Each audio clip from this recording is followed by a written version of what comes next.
with flesh and blood. Welcome to Tell Me Your Story, New Paradigms for a New World. I'm Richard Dugan, your host. Thank you so much for joining us here on the program as we come your way every week with a lot of different programs, a lot of different guests, a lot of different subjects. And we're here on Sundays at 7 a.m. and 7 p.m., Monday mornings at 1 a.m., and Wednesdays at 9 a.m. with our special edition of Tell Me Your Story. We are also on podcasting on SoundCloud, iTunes, TuneIn Radio, Spotify, Stitcher, Player FM, Blueberry, iHeartRadio, Amazon Music, and a lot of other locations. We're on YouTube. You can subscribe to the podcast or the video cast.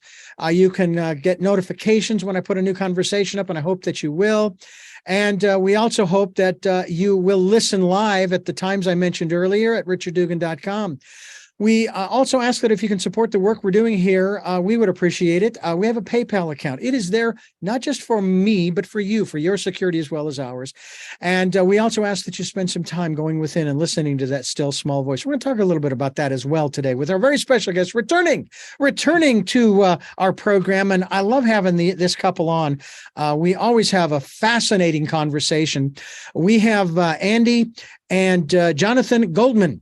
And we've had them on, especially in February, the last few years, talking about, of course, the World Sound Healing Day and all of the ancillary areas that deal with sound. Today, we're going to talk about sound, yes, but we're going to start off our program. Then the universe takes over. And we're going to talk about all of those ancillary sounds around us that affect us. And it isn't just the conversations, although that is part of it. That is, yes, the conversations that might take place at home or at work or in the grocery store or wherever it is that you might be. But it's all the other sounds, whether it's construction, whether it's the music that's playing in the background while you're shopping, whether it's the rumble and the humming of the engine in your car. And even if it's an electric vehicle, there's a sound there somewhere. The frequencies coming from your radio or your podcast or your video cast. This is one of the things that's always been a bugaboo for me is how, and I really try to watch this, folks, how sometimes there's a grounding problem with a microphone or a camera, and you get this little buzz or little hum or something, how that affects us. And I want to thank both Andi and Jonathan for joining us. And who wants to start down that particular road? Because, I mean, there's almost nowhere. Oh, there is one sound that I forgot about. And I bet you the two of you have heard it, and that is the hum. Mother Yes. Earth, of Mother Earth, Mhm. if you can find a place quiet enough. Well, Richard, I'm going to just start briefly by saying thank you so much for having us on today. We are delighted to be here to share what we do know about sound. And interestingly, Jonathan just this morning was having a conversation with our office manager about this very subject. And I'm going to let you pick up where you left off. Well, Richard, I mean, there's so much to be said. Thank you for bringing this on, because we're basically talking about the soundscape of the planet. And this was originally, if you like, investigated in the 1980s by a Canadian scientist and professor by the name of F. Murray Schafer. Mm-hmm. A beautiful book called The Tuning of the World, where he discusses all sorts of things, including, it was one of the first books that really dealt with noise pollution. Mm-hmm. So I want to honor this fella because nobody's heard of him, because, you know, if it's any more than 2 to 5 years old, it didn't exist. Yeah. But in the 80s and 90s, and he influenced a lot of people. But the bottom line that we first begin with this question of sound is to consider the nervous system, our nervous system, and how our nervous system is affected by sound. The first, if you like, level that the sound affects us is called psychoacoustics, which means the sound is going into our ears, into our brain, affecting our nervous system, our heart rate, our respiration, our brain waves. And then there's a second way, which is called vibroacoustics, which is actually the sound going into our body. But this is going to be mostly a psychoacoustic i.e. the sounds we listen to, that we hear, that are, if you like, the most prevalent, powerful, and effective. And when I say effective, it doesn't mean that it's effective on a positive level, but that it is simply, it influences us. And as I was talking with my office manager today, and we were talking about duration of sounds that we hear and how, on a level, it seems, for myself at least, and for many people, that if they want to go deep into a sound and deep into a deep state of meditation, you need to be listening to the sound for about 10 minutes. And we were talking about the fact that nowadays, people have such a limited attention span that they can only listen to sounds for 30 seconds or a minute. And I then said to this fellow, well, I had a dream about 25 years ago where I was speaking to this group of businessmen, trying to basically get them to invest in some sort of sound project. And I wanted to basically, so I started saying, sound is really powerful. Sound can really shift and change you. Sound can do this and that. And all of a sudden, I'm not going to do it now.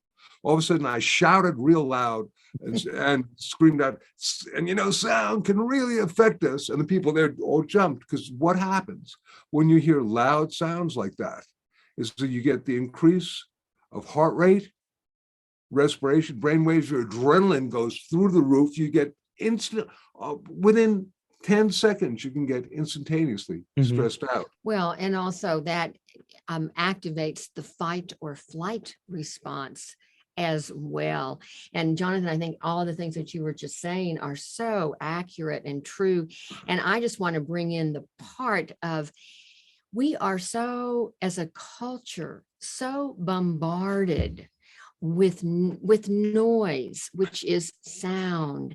And what we try to do is to minimize that as much as possible, but it's really unavoidable in our current culture. And that fight or flight response really does happen. And sometimes I wonder if, the stress and the anxiety and all of those challenges that people seem to be having more so now than ever aren't as a result of those underlying huge sounds that are constantly bombarding us. We don't even know that they're bombarding us. We're not even conscious of it. It just happens. And we're walking in these sort of, chambers of frequencies that are affecting us on these levels, these deep levels, psychologically and physically. Richard, that when you invite us on the show, you can ask one question and then we will not give you a chance to speak. And Andi and I have had conversations about that. So what I'm going to do is not say what I was going to say, but I'll instead ask you to please chime in. Oh, absolutely, Richard. Absolutely. Well, I will add to that, that we also have these little devices, earbuds. Okay. Earbuds. And we stick those in our ears. Now, for myself, I have never used two earbuds at the same time. I just can't, because I need to be aware of what's going on around me. And so I will only have, do I listen to stuff in stereo? No, not unless I'm in the car. I have the stereo on, that kind of thing. And I'll still have the windows open. I love having the windows open, in spite of the fact that if you're going down the freeway, you get that rush of wind through the gaps and everything. But then there's also, as I mentioned before, the sound of Mother Earth that I have actually heard. But there's also, in addition to what you've described, Jonathan, in terms of the sounds that go in our ears as well as that bombard us. And I think in terms of the vibratory, I think of the cars that pull up alongside you that have the bass turned way up. And there's a part of me, and they have their windows down. And there's a part of me that says, hey, you can listen to the music all you want, but I don't want to listen to that. Okay. So could you confine that to your car? But it is also the sound of our body. There are times when I'm laying in bed, and we live in a place where it gets really quiet. Oh, nice. Especially in the middle of the night, because the traffic on the highway that's down below us is minimal. I mean, maybe a car every 20 or 30 minutes at the most. and I can hear my heartbeat in my head. I can even, or feel it, that kind of thing. And I think that's kind of fascinating as well. And I know that, for example, the ultrasound devices, certainly they're using sound and that type of thing, but they're also listening. Like, for example, when a woman goes in for an ultrasound and they can hear the heartbeat. But there are also sounds of the blood pumping through the veins and arteries. There are other sounds, for example, if you've just eaten, of your body digesting your food, or if you haven't eaten and you're hungry, you get those sounds as well. But we get all of these different sounds, even from our physical bodies, that not sometimes we can not just hear them, but we feel them as well. Fascinating here where we're going here. I'm going to let you folks know that we are talking with Andi and Jonathan Goldman, and we'll continue doing just that as we continue here on Tell Me Your Story. I'm Richard Dugan, your host, and it is a real pleasure to have returning to our program, Jonathan and Andi Goldman.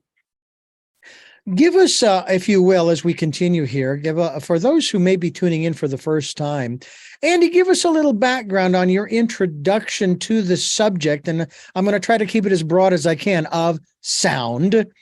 Were you introduced to this by Jonathan, or was this something that was of interest to you even before Jonathan came along? Oh, thank you for that question, Richard. Yes, it was of interest to me even before Jonathan came along. And I had another friend who was very involved in the field of sound that I knew from my early 20s. And his name was Don Campbell. And he created the Mozart effect that was very popular at one point in time. And it was through him that he introduced me to sound. However, my background is as a holistic psychotherapist. And so I utilized expressive therapies in my practice, primarily expressive therapies such as Gestalt therapy, dream analysis, Jungian therapy. And so sound therapy was sort of a natural thing to incorporate into my practice. And it was many years later that I met Jonathan. And since I met, and we've been working and doing life together now for going on almost 30 years. Wow. And so I have learned through Jonathan a tremendous amount, because I consider him actually a founding pioneer in the modern day healing sound field. And so the foundation that I had with sound before I met Jonathan obviously has expanded greatly since we've been working together, writing together, playing together, all of doing life together, doing life, resonating together. How about that? Yes. And Jonathan, what about you in terms of your experiences over the many years? And I'm sure it goes beyond 30 years, especially with you and Andi, in terms of this interest in sound. I started out as a child and was always playing music. Then the Beatles came out. I gave up piano and started playing electric guitar. I was talking yesterday about the fact that when I was playing guitar, there were literally 3 other guitarists in the town that I was from, which was a good sized town. And then I went to college and I was the only guitar player in the dormitory. Then a few years later, I was the only guitar player on the dorm floor. And then I was lucky if I was the only guitar player in the dorm room. That's how much guitar grew. But I was playing professionally in different bands. And then I had, if you like, an extraordinary experience where I literally realized that the music that I was creating was helping influence an ambiance, that people were being affected by it. And I thought, wow, I want to study this. And that got me into the field of sound healing. So it's been over 40 years. And what's interesting, Richard, is that many people know me from my music. Blessed, I am Jonathan Goldman. You can basically, say to Siri or whomever it is, play Jonathan Goldman, and hopefully you'll get a pretty good hit. But I also am the author of a number of really award-winning best-selling books in sound healing, and a lot of people don't know that.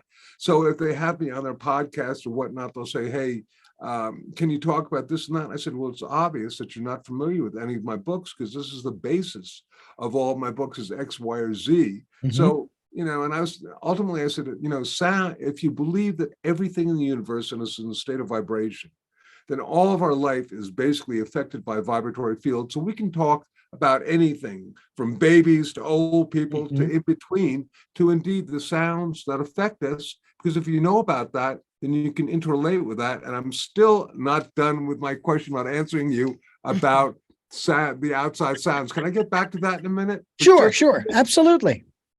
So the thing about us being affected by outside sounds, and particularly loud sounds.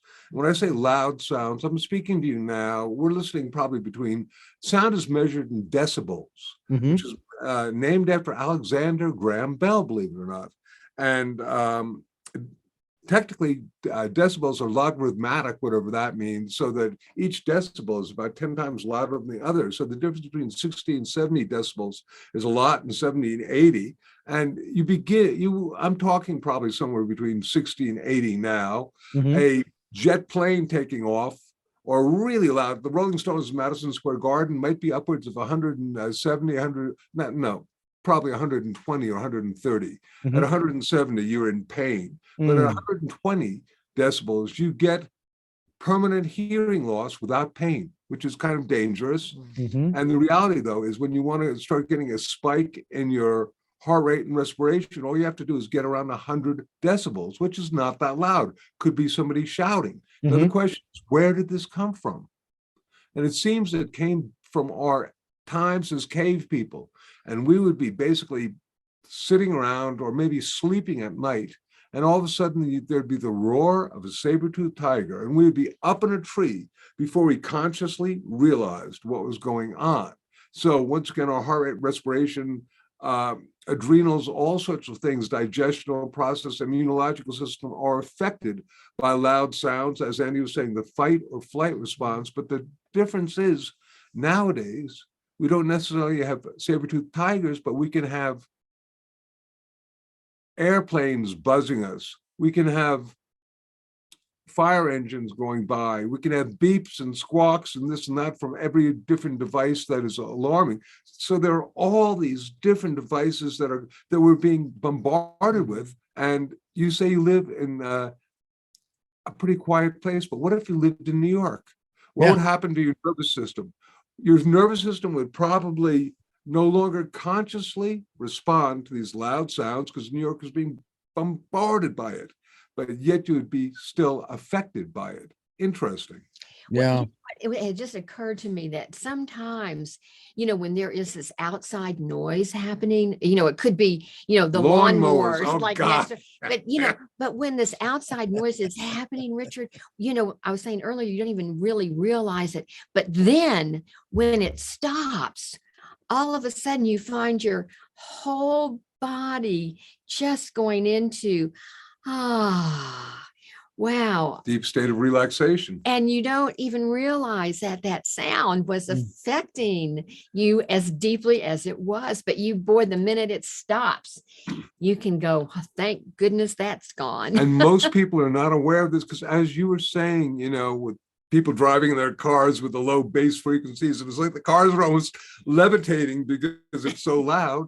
But I always thought, people are unaware that I've always wanted to take a flashlight and walk up to somebody and shine it in their eye and say, your sound is affecting me as this light is affecting you. I'm aware of the sound. You're not. It doesn't mean they're not both adverse. Exactly. We're talking with Andi and Jonathan Goldman, and I am Richard Dugan here on the program, making the sounds that I'm making to tell you that you're listening to Tell Me Your Story. And we are going to continue here on Tell Me Your Story with our very special guests, Andi and Jonathan Goldman, talking about sound as we obviously emanate sound. One of the fascinating things, one of the elements of sound that I have studied a little bit just on my own, and not necessarily book learning per se, is being in the here and the now, being in the now moment. and that if you have heard it, you're already in the past. That sound is already in the past. You take a look at your recording device. You see that line down the center, Jonathan? One side, there's Yes. nothing there. The other side, you see the wave. Well, that center line, before the wave is created, that's the now moment. The element where there's nothing is the past. And I beg your pardon, is the future. Whereas the element on the other side where the wave has been created is the past. And so once the sound has entered the brain and been translated into whatever impulses that allow us to communicate back and forth, we're already in the past. And so to me, it's like, I sometimes wonder about some of these deprivation chambers, light and sound deprivation chambers. I have a feeling that the majority of people from big cities and even small towns, I think something like that could conceivably, I don't want to say that they would drive them crazy, but I don't think they could last very long in there, because now they're going to be bombarded by the sounds, if you will, or as we like to talk about it, the voice, the voice, that inner voice, the mind and the voice, the monkey mind, and then that still small voice that we talk about, how we want people to listen for, going within and listening. Can we discuss a little bit about that? Not so much the deprivation chambers per se, but about, at some level, controlling these sounds that have, I'll use the term, a detrimental effect on our physical, mental, emotional, and spiritual well-being, and in many cases, even on those levels, our health.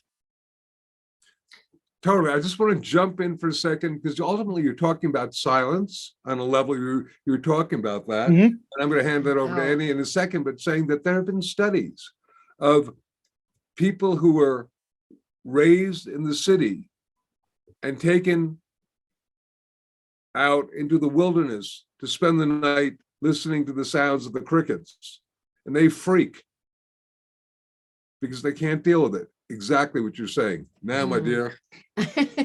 Well, I was going to say, it's very interesting, Richard, that you bring up the listening within, because the word silent and the word listen happen to be an anagram. They have the exact same letters. I didn't know that. And when you really contemplate that and really sort of meditate with that, you begin to realize how important it is for us to listen, and to listen within, because that is where we do hear our inner wisdom. And that's something that is very foreign to many, many, many people. And when we're doing our teachings and, have groups of people, we always stress the importance of silence when we are making sound.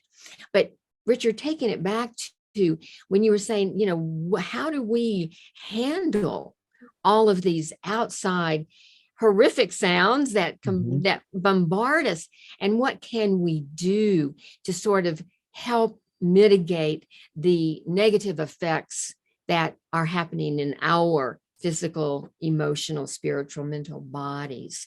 And one of the things that Jonathan and I love to talk about is, when you hear these sounds, tune into them and become, on a level, friends with them. And that's hard to do. But when we push them away, they're driving us crazy. Oh my gosh. But if you can go, wait a minute, I'm going to listen to that sound. Okay, let me just sort of interface with that sound and see if I can become friends with it. Now, it takes a little practice, wouldn't you say, Jonathan? Andi, I'm going to basically ordain you as the next spiritual master of sound, because I can't go there. I do not know how to do that. When we have the hissing of summer lawns, as Joni Mitchell used to talk about, the lawn mowers. Mhm. They are, and leaf blowers are two devices. I got to somehow blot out the sound either with earplugs, cover my ears, do some sort of noise masking, which means using some sort of, whether it's listening to music or putting in a different environmental sound, something that'll do it, because I do not have the ability. And one of the great tools, if you like, and I'm going to jump into this right now, is that we are big advocates of humming. So as a tool, and that's good. That's actually a great way. If all of a sudden you hear a really loud sound, a crash, an explosion, you get your heart rate boosted up, we just suggest you do a little bit of conscious humming for a couple of minutes, and that'll actually counteract the effects of one sound by reducing your heart rate, respiration, brainwaves. Of course, and it really does. When I say to become friends with it, many people struggle with tinnitus, tinnitus, whichever way you want to say it. And one of the things that we say is to become friends with that sound, to try to match that sound and, hum along with it, rather than letting it be, such a negative influence on your physical and emotional body, which it really is. But it does take practice to do that, Richard. No question about that. And that whole aspect of going within just was, I'm sorry, I know you got a question there, We but gotta let Richard just the whole thing. We see the phenomena as of making our own sound or experience sound, and then putting ourselves into silence after that. And that really seems to amplify the experience of sound, whether it's a listening sound, whether it's your own sound or whatnot. But in the silence is really the space where it's very sacred, and it's the space where the true shift and change occurs on your nervous system, on your physiology, etc. Yeah.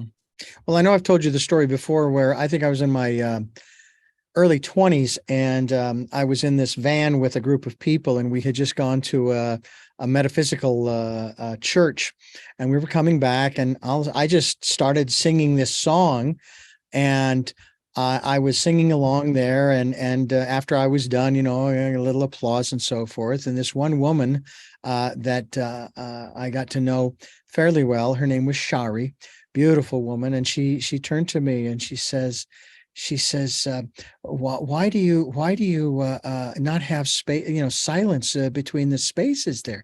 That's what makes the music, and need to let those silent spaces come out, because it's that's part of what makes the music in this respect. Those spaces of silence.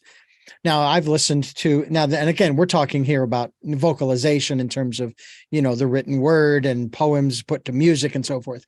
Not so much, for example, classical music, where there might be silences, but there also might be lulls, where the volume goes down, the instruments play softly, and then they come back and they get loud and so forth. And so it ebbs and flows. And I hadn't thought about that it's the silence, which is the spaces between the sounds, that make the sounds more poignant, if you will, more profound, more important, shall we say. And with that, I want to let you folks know that we're talking with Jonathan and Andi Goldman, and we are talking about sound as we continue here on Tell Me Your Story. I'm Richard Dugan, your host, and I've been in this business of sound officially for probably 43, 44 years. Maybe it's 79. I got into radio in 79, but I was listening. I remember my very first transistor radio that I got for Christmas one year, and I used to stick that under my pillow and I'd be listening. I'd have it turned down as low as I could so that nobody else could hear it in the room, especially my brother, but that I could hear it. And then, of course, got one of those little pillow speakers you'd plug into the headphone jack. And when I got into radio, I began to meet people who had problems with their hearing, similar to what you talked about earlier. And I could never turn the volume up on what I was listening to while wearing headphones as loud as they did. I mean, there were times when they would leave the room and I would put their headphones on and I'd It was a shock. You're listening this loud? Unbelievable. How can you? And of course, years go by and they have trouble hearing.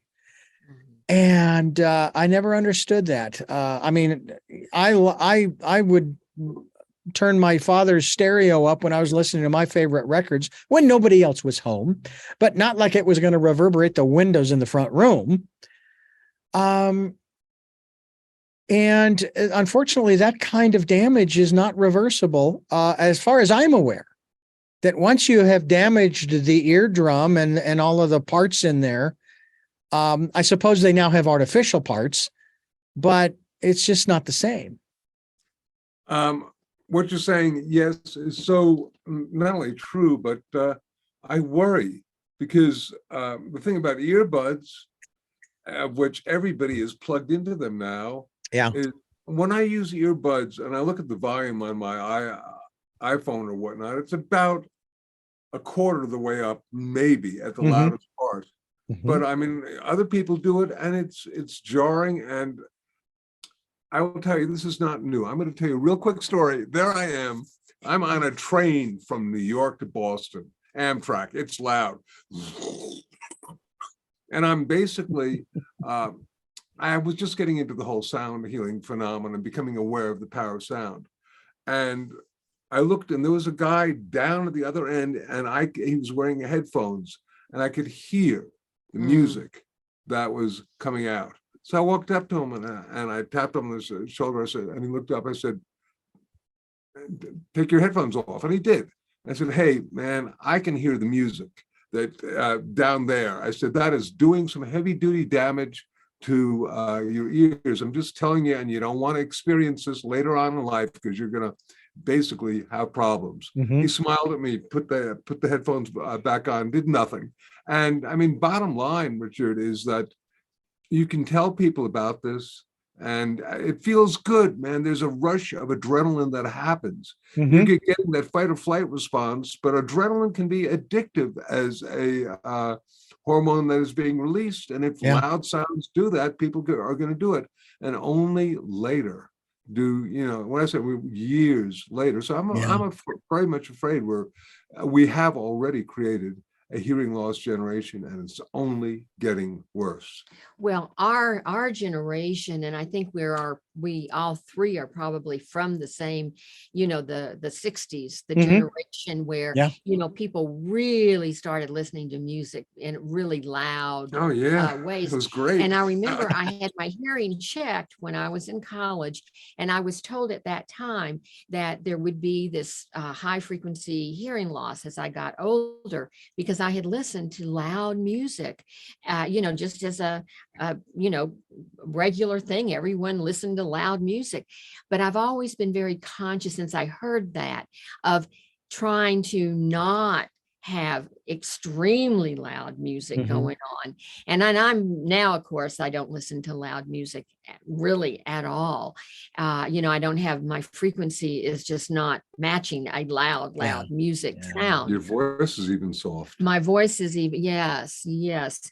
But I think that the awareness, just bringing it as much as we can to people, because they're going to listen to their music the way they want to, for sure.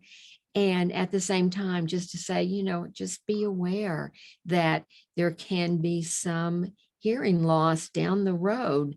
And when you are down that road, you're going to lose a lot of other things as you evolve more years on this planet.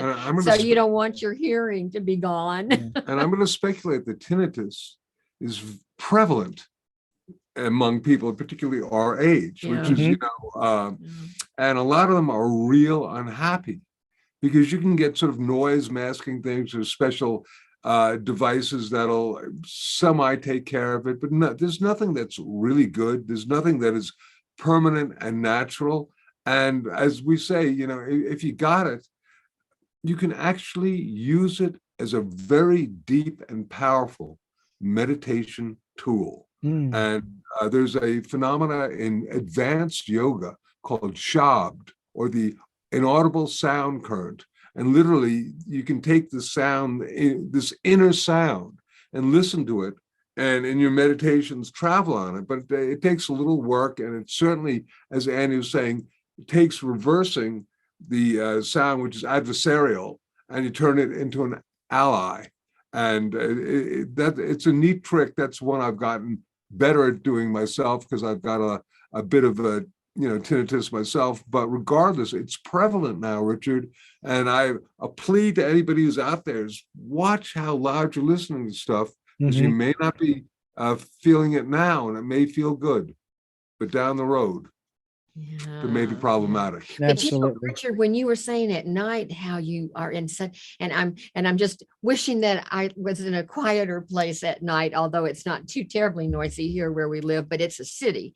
But when you were saying that you could actually hear your heartbeat, you could actually hear those inner sounds of your own body. You were tuning in to that shabbed current, that current within your own body. That's right. Yeah. Amazing. It's incredible how we actually sometimes do take sound for granted. We just expect it always to be there. There are times when I'm playing around here on the computer and I forget to reset the playback and record devices within that program. And it's like, wait, where's the sound? There's the wave, and the thing is moving across, and I don't hear anything. What's the deal?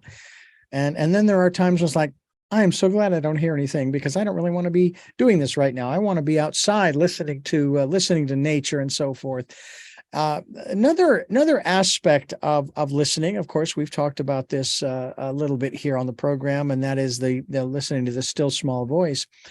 But there's another set of voices that I think we might want to talk about. And again, it's more internal than anything else. Or maybe it's not even sounds, it's impressions. For example, we have this giant oak tree that's not more than 40 feet from our front porch, that we can look out over. And we have been looking at it and noticing that on one side of the tree, some of the limbs seem like they're a little on the heavy side, and they're maybe going to pull this tree over. And so my wife tells me, she said, we need to trim back these leaves. Number one, I'd like to get back our view, because the tree has grown in 17 years that we've lived here. It's kind of grown out in front of the view of the mountain ranges to the north. Now, that isn't necessarily a reason to trim back the oak tree. Plus, it's a protected tree here in California. But at the same time, we want to preserve the tree because we already have one tree that has fallen over due to all of the rains and the softening soil and so forth. So my wife goes out there, and she is, in essence, listening to and communicating with the tree. And I'm thinking she's probably getting impressions, not so much any kind of an internal conversation. But then again, I don't know. It's her. But the tree has said it's okay. All right, and here's how we're going to do it. And so we did this, and there's still a little more work to do. But I find that we don't listen, if that's the right word, to the natural world. And I'm not necessarily I'm not saying finding a quiet place. I'm talking about, and I may have mentioned this on a program before, how nature is our greatest teacher. How is nature our greatest teacher when it comes to sound?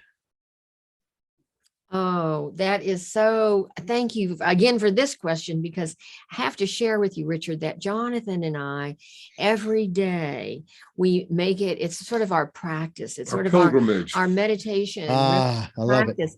And we go out, there's a beautiful nature preserve about 10 minutes by car from our house. And we literally go there every single day. And we do meditate, and we do listen. We listen to the sounds. We listen to the peepers. We listen to the birds. We hear the geese squawking like crazy. But there is something that soothes our soul by listening to the sounds of nature. And a lot of people don't have access to nature preserves or, the mountains and to be able to go out in nature to listen. But if you do have it, boy, we encourage that to just go sit out in your backyard and see if you can hear some nature sounds. Well, there's a pretty popular phenomena that we have recently heard of. I think it began in Japan. They called taking a nature bath, which literally means sitting near an oak tree or whatnot, and literally, I'll say, absorbing the electromagnetic fields of nature, whether it's the Schumann resonance, or personally, I've had my own interface with creatures like this, and you can feel the energy. And when I was younger, and if I encountered a tree or a shrubbery or whatnot that was ailing, I would tone it and sing to it, sing harmonics. And oftentimes our own sounds can interface. And this breaks back. I'm going to get into science for just a second. Okay. Fellow by the name of Cleve Baxter, who is the fellow who invented the lie detector, okay, the polygraph. And he did some experiments back in the probably 80s and 90s. And I saw him speak on this, but I knew about them, where he would attach polygraphs to the leaves of plants. And basically, among other things, he would speak to them kindly, and they would do sort of, there would be a reaction on the polygraph. But the very, very interesting thing was, at one point, he was about to eat a sandwich during lunch, and he had the rhododendron hooked up to the polygraph, and a fly landed on his sandwich, and he thought about slamming the fly with his hand, and the polygraph went off the scale. The plant was responding to his thoughts. Wow. Well, that's science. I mean, that's real. We don't know about that for the most part, but it's real. And Richard, what your wife was doing probably was, in fact, very effective by listening to the tree. And maybe she was talking to the tree. I don't know, because we know a lot of people who do commune with the trees in that manner. And they really are scientifically making a difference to those beings, those trees that are living entities. They're living beings. Well, I wanted to make sure, of course, when we did cut the one limb that we did cut, that we would seal up the wound. And I'm trying to think, okay, well, I could go buy what they sell. And it turns out that this other product that I purchased for another purpose, called the Flex Seal, you've seen in all these commercials. And I looked this up on Google and said, oh no, that's even better than some of the other stuff you can buy in the hardware store or the plant store, because it allows the wound to breathe, but it also keeps it from becoming, shall we say, infected and so forth. Wow. And so I painted that over right away, right after we finished doing that. So I wanted to make sure that we protected the tree and its wound in that regard. And this is fascinating. By the way, you talk about this gentleman who had created the polygraph. Yeah. And that experiment, that happening. Yeah. Well, you can go back to I believe it's the 1930s. And in Autobiography of a Yogi, he talks about a gentleman by the name of Jagadish Chandra Bose, who created the crescograph. And Bose. Yeah. Speakers. Yeah. And it's just amazing what he discovered. And so what it brought to my mind was the vegetarians in the audience. When he did his experiments, what he found was that the plants they were alive. They were sentient, basically. They would react. For example, he was using chloroform in this particular story. So the question goes out to the vegetarians. Now that you know that plants are sentient, now what do we eat? And I say it facetiously, I say that facetiously because I have no problem with people who are vegetarians. I love a good salad and vegetables and all that good stuff as well. But it's recognizing that everything is alive I mean, even the rocks. I mean, quite honestly, when you think about it, and I've seen this happen under the oak tree. Ah, yes. Under the oak tree, the crystal there. Um, the leaves fall off every season, right? Now it doesn't lose all of its leaves, but it loses a lot of them. And they fall on the ground. We don't rake them up and put them in the trash to go to the landfill. We leave them right there. And within the space of a season, the leaves, they didn't blow away. They're gone because they've transformed into what? Dirt. Dirt. And I saw this happen because I put in a run back in 2006 for our dogs. And I put these long wooden, almost like a telephone pole sections up against the fence to keep the dogs from digging out and so forth. Well, when the fence was finally taken down and everything was removed, the dirt was up above these poles that were laying on the ground. That's how thick the ground was after all of the decayed leaves had been transformed into dirt. So, it's not, obviously it's listening too, but if you would just watch what's going on around you. As a matter of fact, we have this pile. They chipped a bunch of wood on the property and they gave us a pile of it for mulch and so forth. Well, we left it there for a long, long time. And then the surface on the outside for about, I don't know, 6 to 8, 10 inches in, it's still chipped wood. But 12, 14, 16 inches in, it's now dirt, very dark, very rich. And again, I go back to what I said before, that nature is our greatest teacher. You want some rich soil, get yourself a compost, and then sit and listen. I mean, I love standing out as I'm getting ready to leave for work.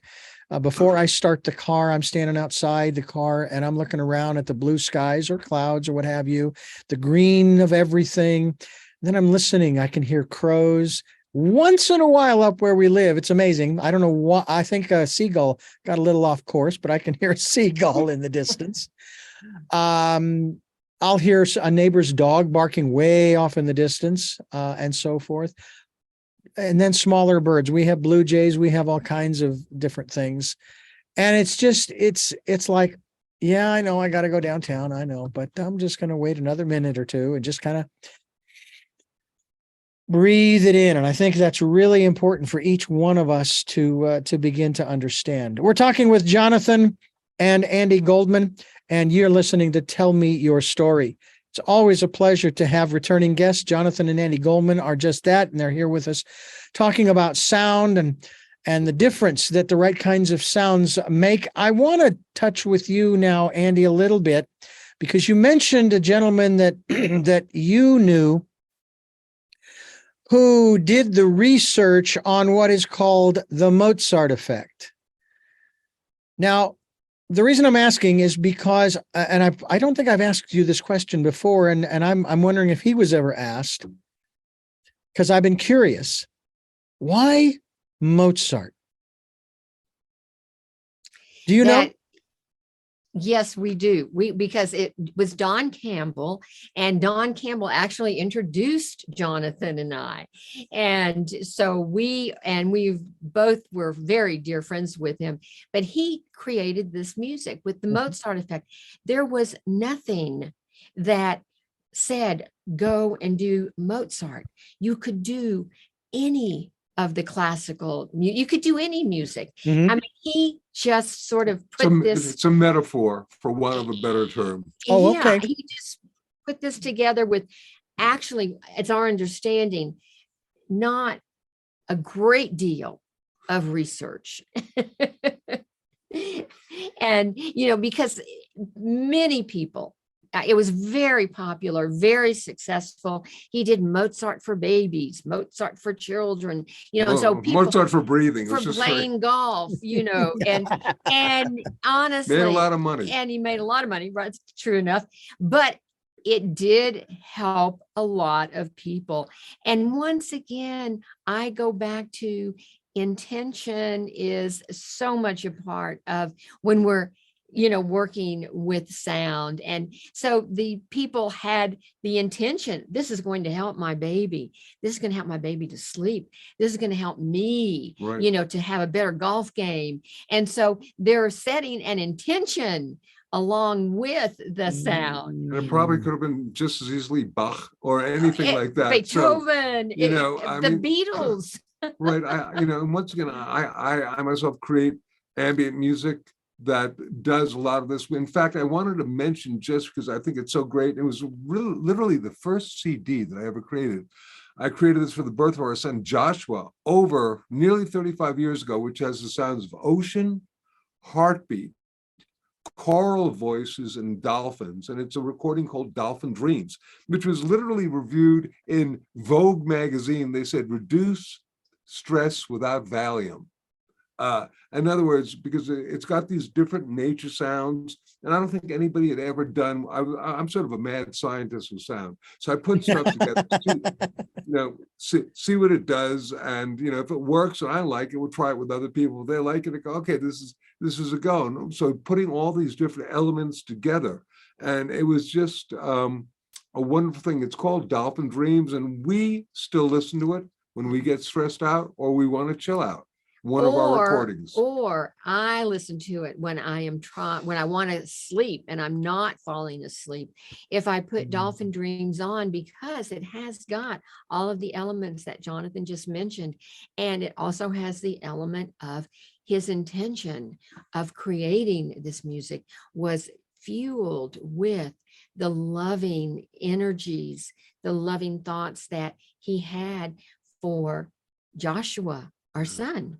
And I'm just going to, for anybody who's listening in who knows the science of sonic entrainment and brainwave frequencies, yes, I also included some low-level theta frequencies and delta frequencies in there to enhance that as well. I didn't want to get too scientific, but there's all sorts of things, and a lot of these are found in nature sounds as well, like the sound of the ocean or cricket sounds. These things have unto themselves sounds that interface with our neurological system or brain waves and bring us into deep states of relaxation. Well, anything that we can use in that regard is valuable. My first real introduction into what I will call the more esoteric, because I put you in that category, esoteric aspects of sound and music. My first introduction back in the 70s is with a gentleman who I've actually had on this program, Stephen Halpern. Of course. Yes, we know Stephen very well. Of course. Yeah, and I still have the albums. I still have the vinyl. Haven't listened to it in a long time, but it's like, of course, back then in the 70s, this and others like it was, this woo-woo music, this is silly. This is ridiculous. One of the things that struck me too was, in terms of some of these sounds, was the lighting. Sometimes lighting in a building has a high-pitched ring to it. Oh. And people wonder why other people are having difficulty concentrating and focusing on their jobs, in this place. They'll even say, hey, I'm hearing this high-pitched ringing. And of course, it's coming from, I think it's primarily from the fluorescent lighting. I just had that experience yesterday, Richard. I walked into a place and all of a sudden I started getting almost a stroboscopic effect because of the fluorescents, which are, I think, difficult for some people. Or you can acclimatize yourself and get used to it, but it doesn't mean it's helpful. No, that's true. And now I don't know if there have been studies, any kind of research and what have you on LED lights. I'm not a real fan of LED in car headlights because they're much harsher than incandescent. But apparently my eyes must be adjusting because they're less offensive to my eyes as I'm driving at night, although I try not to any more than I have to. But again, we are bombarded 24 hours a day, 7 days a week, 365 days a year by all kinds of different frequencies of sound. Some of them we don't even hear. And I sometimes wonder what my dog is hearing, because obviously dogs can hear much higher frequency sounds than humans. but that doesn't mean it doesn't affect us. Matter of fact, one of the most fascinating sound experiments that I saw was actually on the Big Bang Theory. Oh, And you may have seen this if you've watched it, where they took this big bass, I guess you call it a woofer. They laid it on its back with the cone upright. They took a piece of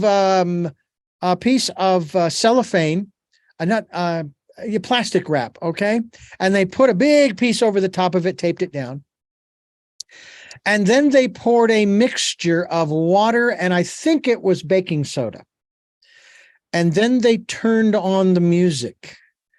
And as the bass of the song of the music that they were playing, and I think it was instrumental, you could watch the combination of water and baking soda dance on the plastic wrap. This is the science of cymatics. Mm-hmm. And I'm not even going to open that door except to say that cymatics has been known about since ancient times, but was really pioneered by a Swiss medical doctor by the name of Hans Jenny, and it's spelled Cymatics, and has been then since taken over by a number of people, including a dear friend of ours named John Stuart Reed. And a lot of the images are quite extraordinary in terms of different sounds. And once again, it's, if you like, it's sound made visible. And the word cymatics literally is the Greek word for the study of waveform, which of course is what sound is. Mm-hmm. And the really beautiful thing about cymatics is that, as you saw on the program, you can actually see that sound is making, the sound is making different shapes, and the sound is affecting us. When you see that, you go, whoa, this stuff is real. Right. And we're just big bags of water. So how much of the water structure in our body is not being affected by sound? It's very easy to change our structural system with sound. Well, that's folks, a whole other topic. Right. Folks can go to healingsounds.com. That's the website, healingsounds.com, to find out more. There's also a website in regards to the annual event that takes place on the 14th of February every year.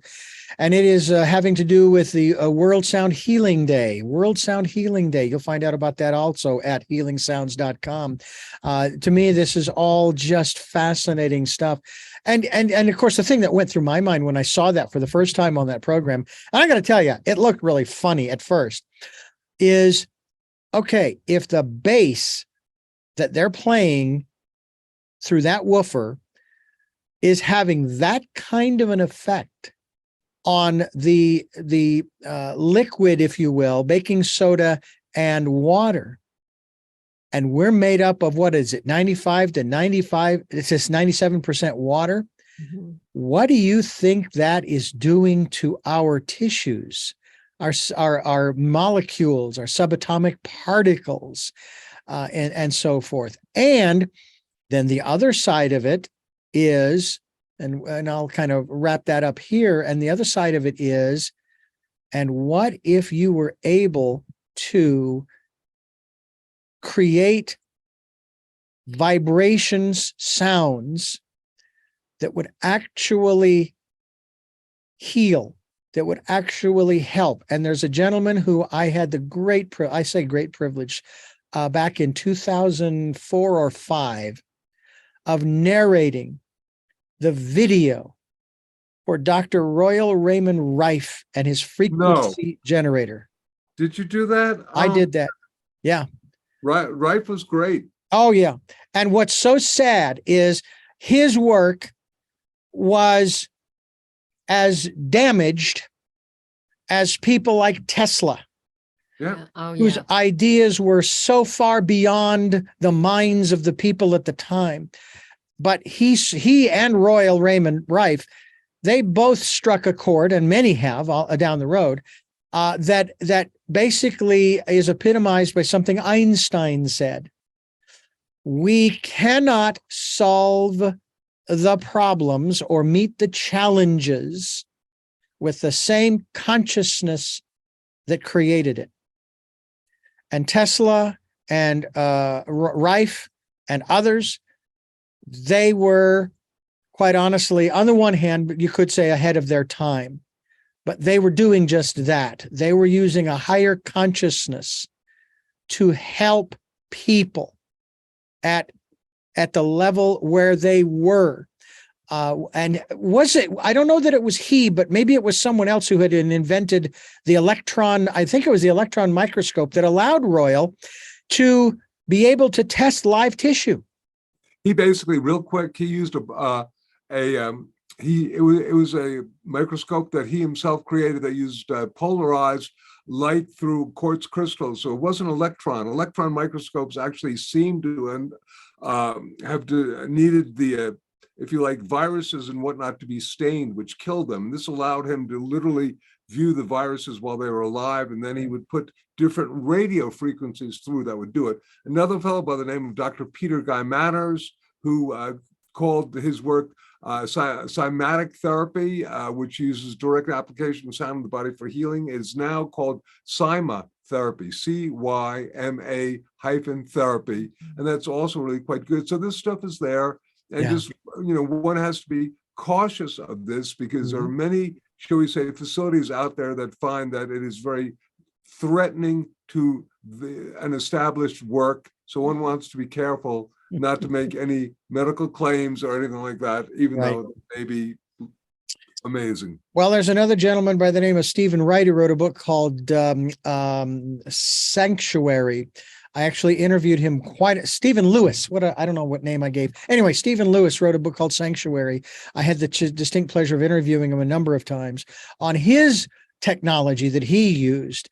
And I remember going to see him back in 2004 in Phoenix, where he was there appearing along with Wayne Dyer. Oh, yeah. And I remember reading the book, and I remember listening to him there at the lecture, and I took one of my business cards out, and on the back of the business card, I began to draw similar to the screen that I see when I'm editing audio. And I remembered going back even further, maybe to the early 80s, we had an engineer who was installing a turntable, and we went to play the record. And it sounded weird. It sounded very strange. And he said, "Oh, I know, it's out of phase." So we had to go back in, and he had to switch the wires to put it back into phase, and boom, everything was fine. Well, that came to me as I am watching this. And of course, I had done this a number of times already, where I will record a true stereo, left-right stereo piece of music onto my computer. Then I would take one of the channels and I'd flip it. And then I would mix them down into mono. And the similar frequencies would be pushed way in the back, and the dissimilar would be brought forward. So the vocals were on both channels. They would get pushed in the back and sounded like they were speaking from a tunnel, from the far end of a tunnel. And I was creating basically soundtracks, or what some might call karaoke today. Right. Well, I'm drawing this on my business card, and I wanted to share this, my discovery, if you will. And I was sharing this with his secretary one day prior to our first interview, but I shared it with him there at that lecture. And the conclusion that I came to was that what he did and what others like Rife did, basically that's what they described. They figured out what frequency was coming from that particular cell or what have you. And he would create sort of the opposite to neutralize it. That was the process. And of course, this was what this woman said. She said, "Oh, no. You can't talk about that. He doesn't want, no, you can't do that because he doesn't want that information to fall into the wrong hands." And I'm going, wait a minute. So you're telling me that I'm the only human being on the planet who has figured this out? I don't think so. We did talk about that, though. Yeah, Richard, and it's kind of like what you said, Jonathan. This stuff, yes, it can be used for such beautiful, benevolent purposes, but it also can be used for very malicious purposes, which we've heard about from some of our government facilities overseas. Oh, absolutely. Yeah. The Havana effect. Yeah. I was just going to suggest that another way of doing it, this is getting too technical, but basically, if you can figure out the resonant frequency of a virus or whatnot, just as you can shatter a glass with sound. Simply, you don't have to put it out of phase. You just simply shatter the glass by basically over amplifying it. So you get the specific frequency, doesn't affect anything else, just works with the specific frequency. And it's usually not a single frequency, my friend. Usually Rife work with 3 frequencies. Peter Guy Manners work with 5 frequencies. So it's not just a single frequency, it's a composite frequency. And, once again, but very interesting. And putting stuff out of phase is also brilliant. And that people know about this. And then last thing is we've been talking about audible sound. But what happens if you start getting into the inaudible, the microwave range, the range of all these different frequencies that are being beamed at us through our cell phones, through these cell phone towers, and et cetera? What is that doing to us? That's another subject for another day. That's a whole other topic because that is happening in spades right now. Maybe we'll talk about that on our next program because that's something that is, I know a lot of people are concerned about. I have to chuckle though when people were specifically, this is on a side note, talking about the virus, and then of course the antidote, the shots that we were going to get over the last few years, and worried about some chip that they were injecting to track us. And I just sat there going, you have to be kidding me. You're afraid of a chip being injected in you? You're carrying it with you every frickin' day. That's right. Hey, Jonathan and Andi, I want to thank you so much for being with us here on Tell Me Your Story. I'm Richard Dugan, your host, and we're going to wrap things up here with our very special guests, Jonathan and Andi Goldman.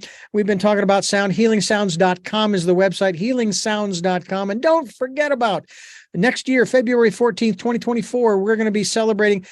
Let's see. This year it was 21 years. So next year it'll be 22. And twos will be in vogue and wild. Deuces will be wild that month. And we'll look forward to talking with you then about it and how things have manifested and changed, not just in your lives, but specifically, but also the people around you and so forth. And also maybe some of the folks who have participated and sent you comments in regards to World Sound Healing Day. But before we wrap things up, again, thank you so much for giving us so much time. Oh, Richard, a delight. Thank you so much for inviting us. We are delighted to have shared this time with you and our listeners. And listen, final quick little addendum with regard to World Sound Healing Day. There's something called the Global Consciousness Project, and the fellow from Princeton University tracks this stuff. And there was indeed a positive influence on our planet through this work out of Princeton. So blessed be. Thanks for everybody, including yourself, who helped raise consciousness. Absolutely. And the more people that we get involved, the greater the changes that we can see manifested. So we're very excited about that. Before we wrap things up, I want to remind you or let you know, and I want to thank you for listening to and watching Tell Me Your Story, New Paradigms for a New World, where we are giving you choices and knowledge of those choices to help make your dreams come true. We are here on Sundays at 7 a.m. and 7 p.m., Monday mornings at 1 a.m., and Wednesdays at 9 a.m. That's our special edition of Tell Me Your Story. We stream live at those times at richarddugan.com, and we also have podcasts that are on SoundCloud, iTunes, TuneIn Radio, Spotify, Stitcher, Player FM, Blueberry, iHeartRadio, Amazon Music. We're also on YouTube, where you can watch these interviews, and we hope that you'll subscribe. But more importantly, we hope that you will click the notification button so that every time I post a new interview or conversation, because that's what it is, a conversation, that you'll be notified that, hey, there's something new to listen to, some new information, some new choices for you to consider. We hope that you will do that. We ask that if you can support us financially, we would be greatly appreciative of that. We ask you to go to PayPal. It's there for your security as well as ours. And when they ask for an email address, just put in richard@richarddugan.com. That's to whom you will be sending the support that you'll be sending. And we thank you to those who have and to those who will support us. We also ask that you spend time going within and listening. That's right, listening. Don't just hear, but listen and follow the promptings of that still small voice, and just sit in that quiet, peaceful place. Boy, I'll tell you what, you will not get tinnitus from that. I guarantee you. All right, to wrap the, I am going to, because we've had you on so many times, unless you are interested in doing so, foregoing those 3 final questions that we ask, because the more times you're on here, sometimes the answers are different. I'd be more than happy to put those questions to you. Matter of fact, I don't think I've had you on since we changed one of the questions. And we always start with Andi and asking her, who is Andi Goldman? Well, Andi Goldman is still trying to figure that out, Richard. All right. Then who is Jonathan Goldman? I was just going to say that. She took my answer. I've now gone back to, at one point I knew it all, and now I'm going, what's going on here? But, Richard, the longer that I spend evolving, I call it evolving on this planet, the less I know. And who am I? That is the question that we spend a lifetime trying to figure out. Well, Jonathan, what is your life's purpose, Jonathan? Blessed be to just help reawaken people to the power of sound and consciousness.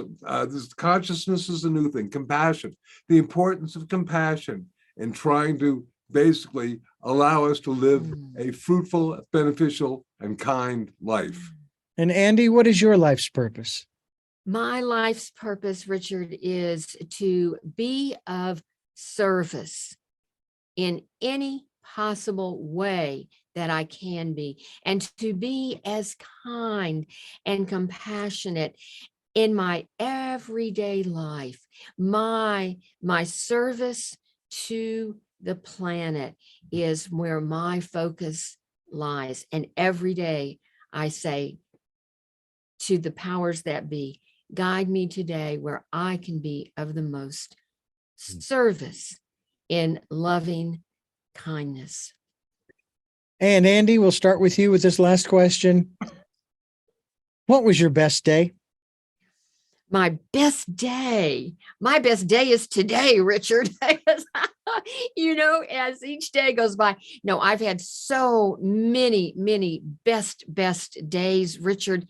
That's why I just give thanks for today. I'm going to say today's my best day because I'm alive and I am well and I feel wonderful and I give thanks for that.